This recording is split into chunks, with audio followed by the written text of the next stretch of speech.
Doctor ইউনূসকে বলবো, আপনি 24 ঘন্টার ভিতরে ধরেন ওসমান হাদিরে যারা বাইক থেকে গুলি করে দুনিয়া থেকে বিদায় করে দেওয়ার জন্য চেষ্টা করলো, হাদিরা তো বারবার জন্মায় না, হাদির মতো সন্তানেরা বারবার জন্মায় না।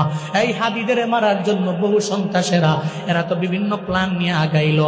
আজকে হাদি, কালকে আমাদের কুমিল্লার সন্তান হাসানাত আব্দুল্লাহ, এরপরের দিন সার্জিসের মতো এমন দামি দামি ছেলেগুলারে এরা দুনিয়া থেকে বিদায় করে দেওয়ার জন্য চেষ্টা করবে।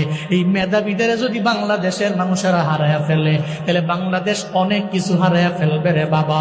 ডক্টর ইউনূসরা বলি, বেলকুচির জমিন থেকে বলি, 24 ঘন্টার মধ্যে যদি ওই সমস্ত অপরাধীদেরকে আপনি ধুইরা বাইতুল মুকাররমের সামনে আনেন, লক্ষ লক্ষ জনতার সামনে থাকবে, এর বাইতুল মুকাররমের সামনে ঝুলাইয়া যেমনে সে মারার জন্য হাদির কপাল বরাবর মাথা বরাবর গুলি চালাইলো, আপনিও যদি আদেশ করেন, এই মিডিয়ারা সব তোমরা ক্যাপচার করে নাও, এই লক্ষ লক্ষ জনতা তোমরাও দেখে নাও, তোমরা হাদিরে মারার জন্য গুলি মারলা।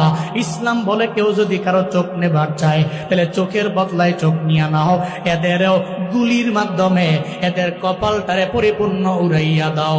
আল্লাহর কসম করে বইলা যাইতে পারি, এমন একটা বিচার যদি আমার দেশের মূল কেন্দ্রের মধ্যে হয়, ইন ফিউচারে এমন দুঃসাহস ঢাকার মধ্যে কেউ করতে পারবে না।